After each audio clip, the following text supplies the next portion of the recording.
imagine for a second just, holding absolute power, like the absolute power of life and death over millions of people. Right. Functionally infinite wealth. Exactly. You command the greatest, most lethal army on the face of the earth. If you want a city built, it is built. Or if you want an enemy erased from history, they are just gone. Erased. You are literally the center of the known universe. Yeah. And yet, sitting in this freezing, mud-soaked military tent on the edges of the Roman Empire, you open your private diary. Yeah. And you write about how completely powerless you actually are.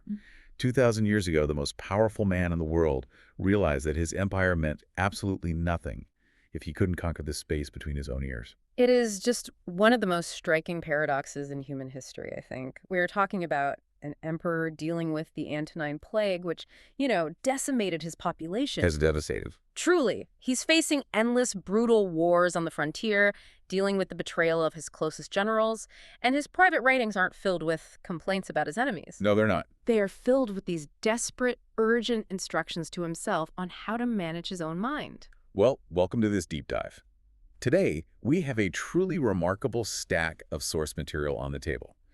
We are looking at excerpts from the personal, highly private notes of Marcus Aurelius. Traditionally known as his meditations. Right, the Meditations. But I really want to set the parameters right up front for you listening. We are not here to do some dry historical summary of a dusty old book. No, definitely not. We aren't mapping out the timeline of the Roman Empire or anything like that. Our mission today is to use these ancient notes as a mirror.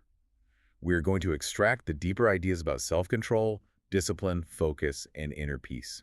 And really figure out how to survive the sheer volume of noise we deal with today. Because what's fascinating here is that when you strip away the togas and the chariots, you realize the human condition hasn't actually changed a single bit. Not at all. I mean, we tend to think of distraction, anxiety, and overwhelm as these uniquely modern diseases. Oh, absolutely. We blame the 24-hour news cycle. Right. The news, the algorithms, the notifications. An endless curation of digital identities on social media. Yeah. But Marcus Aurelius felt that exact same crushing overwhelm thousands of years ago. I mean, the chaos was different, sure, but the psychological weight was identical. Which is just wild to think about. I mean, think about how constantly distracted, reactive, and easily triggered we all feel today. It's a universal feeling right now. You open your phone, and you are instantly bombarded by a stream of chaotic events that you have absolutely no control over. None. We are drowning in information, and we're just starving for tranquility. And here's a guy who essentially ruled the world, introducing this massive paradigm shift. Right. The idea that the real problem isn't the chaotic world itself. Yes. The problem is entirely how we respond to it. Exactly. It is the absolute definition of a paradigm shift. Because if you think about it, we spend our entire lives trying to arrange the external world to our liking. We really do. We think, if I just get the right job. Or if I just make enough money. Right. If the news would just stop being so depressing, if people would just act the way I want them to act, well, then I will have peace. But the sky doesn't care about our preferences. No. The world is going to do exactly what the world is going to do. Okay, let's unpack this, because that sounds beautiful on a motivational poster, Sure. But it is incredibly difficult to live out when you're actually in the trenches of daily life. In Book 4 of these notes, there is this striking concept that really anchors this entire philosophy. It's a brilliant passage. The text says, and I'm quoting here, "Take away thy opinion," and then there is, "Taken away the complaint, I have been harmed." Take away the complaint, I have been harmed, and the harm is taken away. That is the core mechanism of the entire philosophy right there. It explains not just what to do, but the psychological reality of why it actually works. Right. The text is very specific here. Things themselves do not touch the soul. They are entirely external. They sit outside of us. Exactly. They are immovable. So if an event happens, say you get passed over for a promotion at work. Or someone insults you on social media. Right. Or your car breaks down in the pouring rain. That event is just a raw, neutral fact in the physical universe. It's just a thing that happened. It is inert. It doesn't possess little invisible hands that reach into your chest, grab your amygdala, and squeeze it. That's interesting. I've been thinking about that exact mechanism a lot lately. Mm. Because when you first hear "take away your opinion," it almost sounds, well, it sounds dismissive, right? Yeah, it can sound like toxic positivity. Exactly. Like, oh, just smile and change your mind and the pain magically goes away. But that's not what he's saying. Right. It's not about pretending things don't have physical consequences or that we shouldn't care about our lives or our families. It's Yeah. about isolating that extra layer of psychological suffering we add on top of the event. That's secondary suffering. Yes. Which brings me to a question I keep chewing on as I read this. Why do we give so much power to things we literally cannot control? It's a great question. Like, we hand over the keys to our emotional state, to the weather, to traffic, to the opinions of strangers on the internet. Why are we wired to do that? Well, we do it because biologically and culturally, we confuse the external world with our internal reality. How so? Our brains are basically just meaning-making machines. If you get a passive-aggressive email from your boss at 11 at night, the external event is literally just pixels on a screen. Just light hitting your eyes. Exactly. But your brain immediately spins up a narrative. My boss hates me, I'm going to get fired, I won't be able to pay my mortgage, I'm a complete failure. We jump straight to the catastrophe. Every time. The perturbations, the panic attacks, the anxieties, they come solely from our opinion of the email. Not the email itself. In the text, he calls the rational mind the ruling principle. The ruling principle. Right. And it is this ruling principle that generates the suffering by judging the external event as catastrophically bad. So it's essentially ancient cognitive behavioral therapy. It really is. CBT teaches that there's a gap between the stimulus and the response, and in that gap lies our ability to choose our interpretation. Precisely. The text argues that the universe is just a constant stream of change. It literally says, the universe's transformation, life is opinion. Life is opinion. Wow. Yeah. If your emotional stability relies on a world that is constantly transforming, constantly shifting around you, you are doomed to be tossed around like a ship in a hurricane. You will always be a victim. You'll never have solid ground to stand on. So what would change if we actually lived this way? I mean, if we focused only on our response and treated our opinion as the only thing that actually belonged to us? Well, everything changes. You go from being a passive victim of circumstance to being the active architect of your own character. I love that phrase. Active architect. If your ruling principle is aligned correctly, it doesn't get crushed by obstacles. It actually expects them. It anticipates them. So you're not surprised when things go wrong. Exactly. There is no longer this exhausting, endless friction of wishing the world was different than it is. You accept the world exactly as it presents itself, and you focus 100% of your energy on how you navigate it. Let me try to explain this with one of the most vivid analogies from the source material, because this completely changed how I look at daily frustrations. The fire analogy. Yes, the analogy of the strong fire. The text says that a small light, like a little candle, is easily extinguished by something thrown on it. Right. You toss a handful of dirt on a candle, and it's out. It's done. But a strong fire, like a blazing bonfire, it appropriates whatever is heaped onto it. It just eats it up. It consumes the obstacle, and it actually rises higher because of the material thrown into it. The mind should be like that strong fire. It should use opposing, frustrating material as literal fuel. It is a brilliant visualization. When we are mentally fragile, when our ruling principle hasn't been trained, every small inconvenience puts out our light. Oh, absolutely. A rude comment from a barista ruins our whole morning. We drop our keys and we literally want to scream. We are the candle. Yes, we are the candle. But when we build that inner fortress, an obstacle isn't a disaster anymore. It is just material. Someone is rude to you. That's not a tragedy. That's an opportunity to practice patience. Exactly. A project you worked on for months fails. That is an opportunity to practice resilience and objective analysis. The obstacle becomes the very thing that fuels your growth.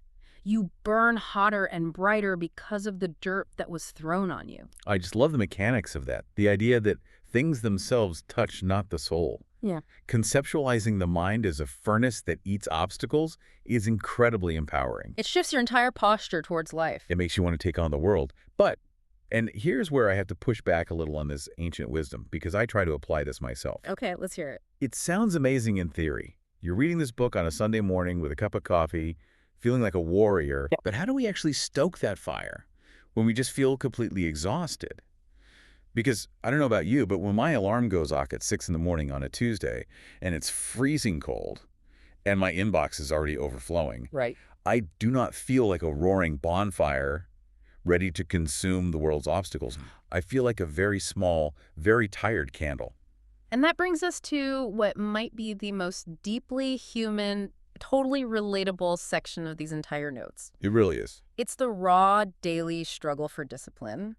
I think it is immensely comforting to know that a man who commanded legions and ruled empires literally struggled to get his feet onto the floor in the morning. Yes. In Book 5, there is this incredible, almost theatrical internal monologue.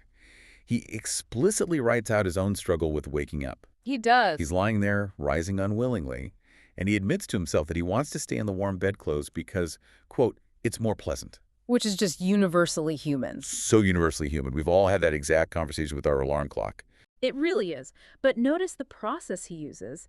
He doesn't just hit the proverbial snooze button and let his mammalian impulses win. Right, he fights back. He engages his ruling principle, he unpacks his own resistance, and he basically puts himself on the witness stand. He interrogates himself. He asks himself, point blank, dost thou exist then to take thy pleasure, and not at all for action or exertion. He is literally cross-examining his own biology. Let me make sure I'm capturing the depth of this, because it's not just a cute morning routine hack. He's not just having a casual debate about being lazy. No, it's much deeper. He is pitting his rational, higher-order human mind against his base, animal desire for comfort.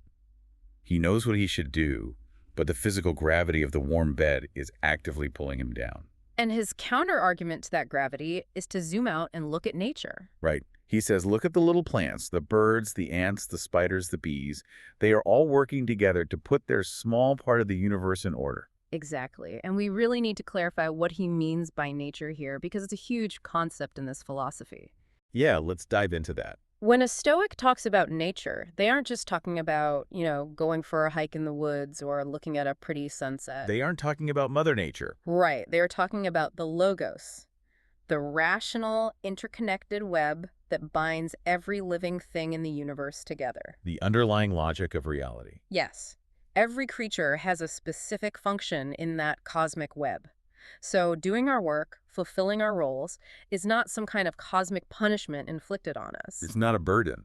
It is our fundamental function as human beings. We are built for action, for rational thought, for cooperation. So he points out that an artisan like a metal worker or a dancer, when they are truly obsessed with their art, they will skip meals and lose sleep just to perfect their craft. Because they are driven by their nature. Right, they value their specific nature. So he argues, to avoid our work just to stay warm in bed means we value our own human nature less than a tradesman values his trade. It is a profound reframing of duty. It really is. Duty isn't a heavy, miserable burden. It is the ultimate expression of what we actually are. If we connect this to the bigger picture, it highlights a strange quirk of humanity.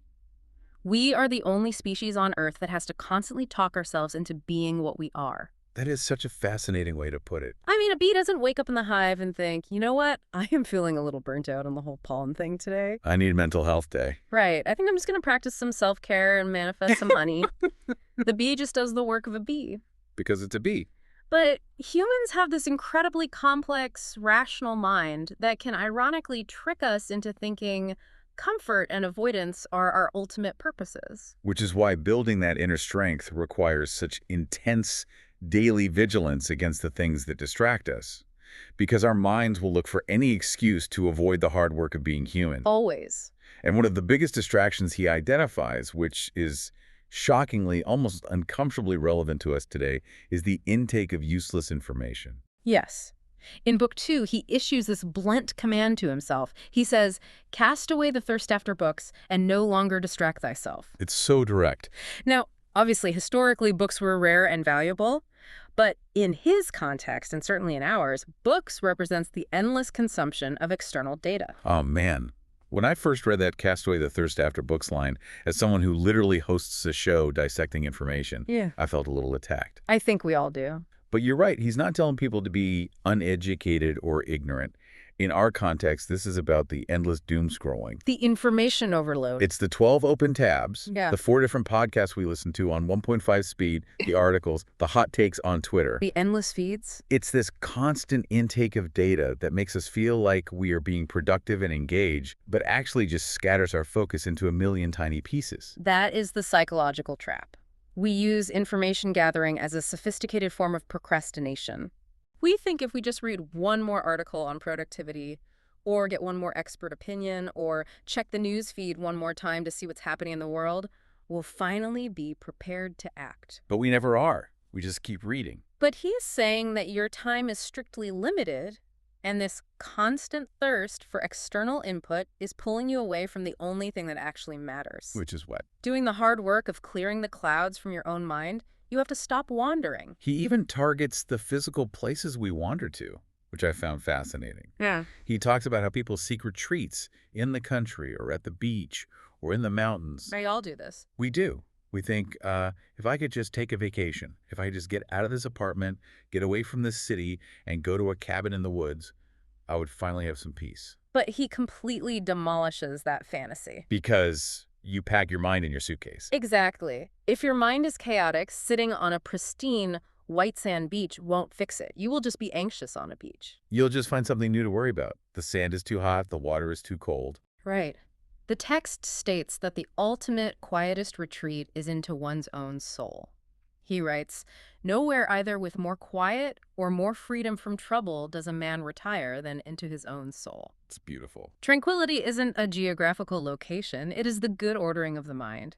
He advises giving yourself this internal retreat constantly. Just closing your eyes, wherever you are. Yes, just renewing yourself with brief, fundamental principles. Okay, so what does this all mean for us functionally? Because I want to make sure you listening can actually use this. Yeah. This idea of retreating into the mind, pulling away from distractions, focusing on our rational nature. It sounds incredibly serene. Like you're living in this impenetrable, glowing fortress of Zen, but then you finish your morning meditation, you step out your front door, you get on the subway, you walk into the office, and you have to deal with actual, frustrating, deeply flawed, real-world people. The reality of society. Right. People who cut you off in traffic, a colleague who throws you under the bus in a meeting. How does this beautiful philosophy actually survive contact with the obnoxious busybody in the next cubicle? This raises an important question, and it is exactly where the notes pivot from abstract philosophy to incredibly practical, tactical, psychological advice. Because Marcus Aurelius was not a monk living in a cave. No, not at all. He was an emperor. He was dealing with politicians, sycophants, and traitors all day long. He knew what it was like to deal with difficult people. Intimately. In fact, he created a specific mental exercise for it right at the beginning of Book 2. It is essentially a psychological armor you put on before you leave the house. Right. The morning prep routine. He writes, "Begin the morning by saying to thyself, I shall meet with the busybody, the ungrateful, arrogant, deceitful, envious, unsocial." I love that list. I have to admit, I love how dark and realistic that is. He's not doing modern affirmations. He's not looking in the mirror saying, manifest a beautiful day where everyone smiles at you and respects your boundaries. He's doing the exact opposite. He's saying, prepare yourself,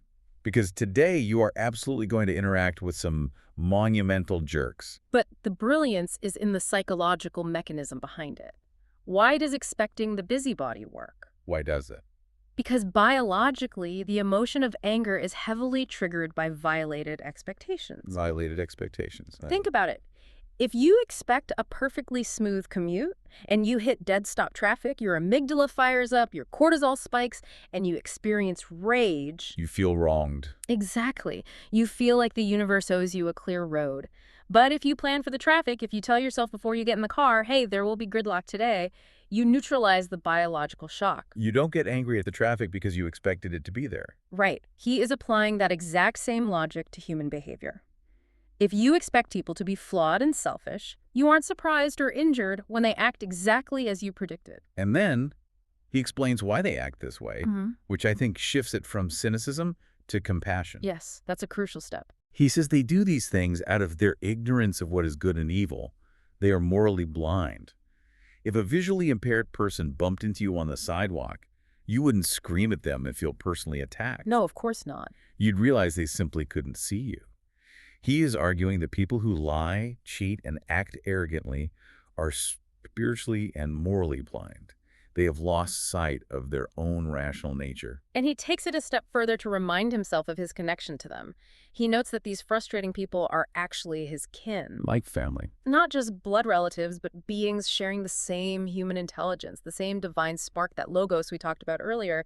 And he uses this physical analogy that is just impossible to forget. The teeth, right? Yes. He says we are made for cooperation, like feet, like hands, like eyelids, like the rows of the upper and lower teeth. To act against one another, to turn away in anger is literally contrary to nature. It is such a strange, powerful image. Imagine your upper teeth deciding they hate your lower teeth, so they refuse to bite down together. The whole biological system breaks down. You starve. We are parts of a whole organism. When someone is ungrateful or arrogant, they are a tooth grinding against the rest of the mouth. They are causing friction. But your job isn't to grind back and destroy the jaw. Exactly. Your job is to remember your own nature, to remain uninjured, and to continue functioning as you are meant to. You don't let their ignorance corrupt your ruling principle. You don't let their bad behavior degrade your character. Here's where it gets really interesting, though. Because it's one thing to say, okay, I won't let the haters get to me. I won't let criticism destroy my day. Most people can intellectually agree with that. Sure, it's a common goal. But the text flips the script and ruthlessly attacks the opposite end of the spectrum, too. Our addiction to seeking praise. Well, this is a huge one. Today, we are obsessed with being liked. We quantify our worth in likes, retweets, 5-star reviews, and public validation. And in Book 6, he completely dismantles the desire for fame and approval. He reduces the concept of praise to what he calls the clapping of tongues. That phrase alone should cure anyone of their social media addiction. The clapping of tongues. It's so visceral. He forces you to break down what praise actually is in physical reality. It is literally just air vibrating through the vocal cords of people. Like noise. And who are these people? They are just as flawed, confused, anxious, and transient as you are. When you view it that objectively, praise loses its intoxicating power. It just becomes data. Right. He constantly asks himself to look at the people who are giving the applause. What are their lives like? What are their judgments actually worth? Why do we desperately want the approval of people we wouldn't even go to for advice? Oh, that's such a good point. Yeah. Why do we want praise from people we don't even respect? And he uses the beautiful analogy of the emerald to drive this home. The emerald is perfect. He asks, is an emerald made worse if it isn't praised? Does gold or ivory or a beautiful flower lose its inherent beauty because nobody clapped for it? Obviously not. No. That which is really beautiful has no need of anything external. It terminates in itself. If you do a good job, the goodness is embedded in the act itself, not in the applause or the performance review that follows it. If we connect this back to what we discussed earlier about the fortress of the mind, it is fundamentally about reclaiming your emotional sovereignty. Emotional sovereignty, I like that. When you need praise to feel good, you are a slave to the audience. You are willingly handing over the keys to your emotional state to the clapping of tongue. You're giving away your power. But when you realize that praise doesn't change the nature of the thing itself, just like an insult doesn't change the nature of the thing itself, you strip away the exhausting, desperate need for validation. You become free to just do your duty. Which leads directly to what I think is the most profound, quietly radical analogy in the entire stack of notes. It's in Book 5, where he talks about how we should act when we do something good for someone else. The 3 types of people. Yes. He points out that some people do a favor and immediately want to book it to an emotional ledger. They want you to know you owe them a debt. They're keeping a tab. Others don't explicitly ask for a return, but internally, they view you as their debtor. They keep score in their head. But then there is a third type of person, a person who does a good deed the exact same way a vine produces grapes. Yes.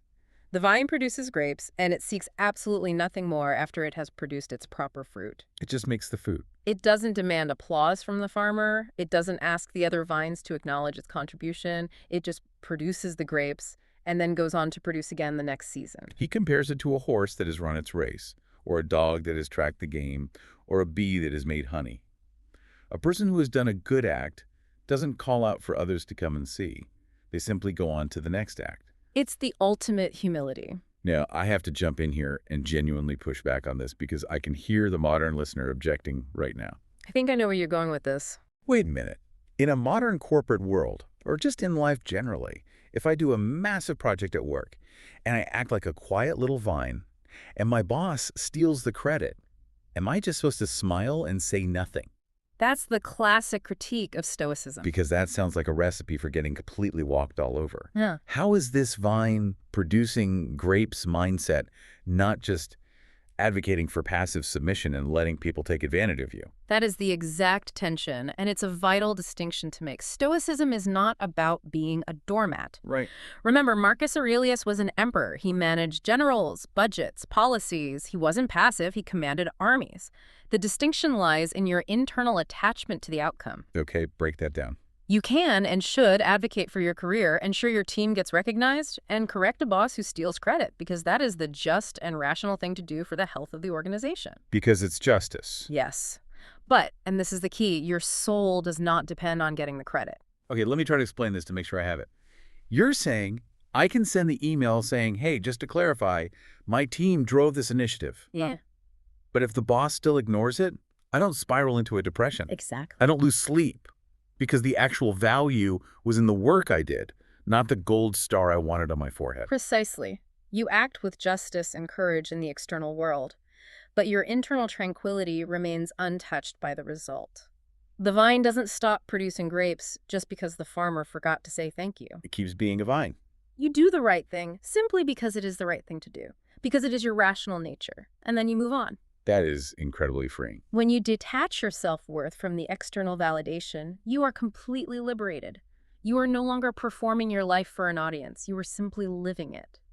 And the reason this is so deeply vital, the reason he insists on this radical, almost severe focus on the present action, is because of his constant looming awareness of time. The shortness of life. Throughout these notes, he continually zooms out from the daily frustrations to the ultimate universal perspective, our mortality. Right.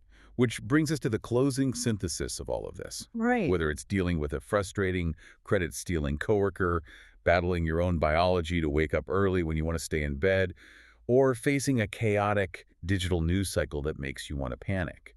The answer from these sources always points inward. It always comes back to the mind. And it is always grounded in the stark reality of just how incredibly short this all is. If we connect this to the bigger picture, the text repeatedly uses the imagery of the past to humble the present. He does this all the time. He lists great emperors who conquered nations, famous doctors who predicted the deaths of others only to die themselves, astrologers who thought they understood the stars. He talks about whole, thriving cities like Pompeii and Herculaneum that were wiped off the map in a single day. Just gone. All of those people were consumed with their petty dramas, their desperate need for fame, their anxieties about their rivals. The clapping of tongues. Exactly. And now, they are reduced to ashes and a mere tale. In some cases, not even a tale.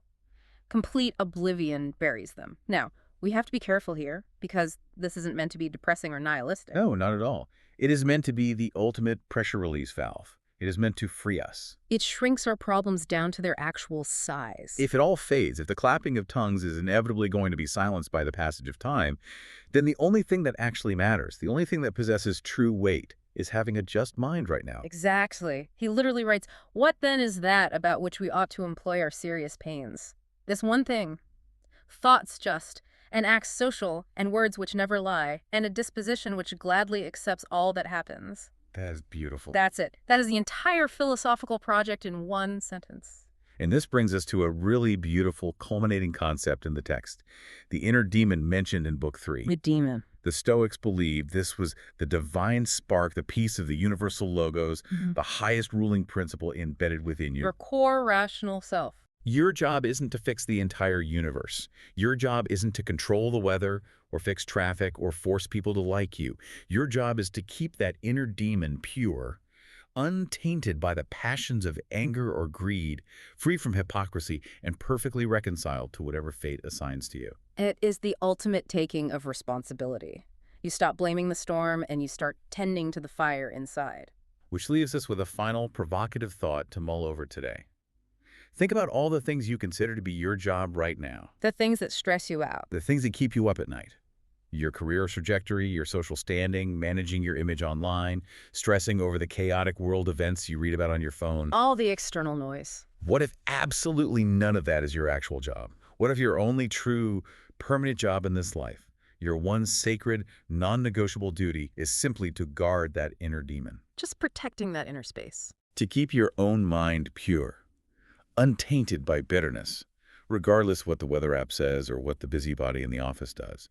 I want you to really consider that as you step back into the noise of your life today? It changes everything. How would your day change if you treated your own mind as an inner sanctuary, an impenetrable fortress that no external force, no rude comment, no stressful email, and no canceled flight is allowed to touch? You don't have to stand out in the storm and complain about the rain. You have the power at any exact moment you choose to retreat into yourself, dry off, and stoke that strong fire.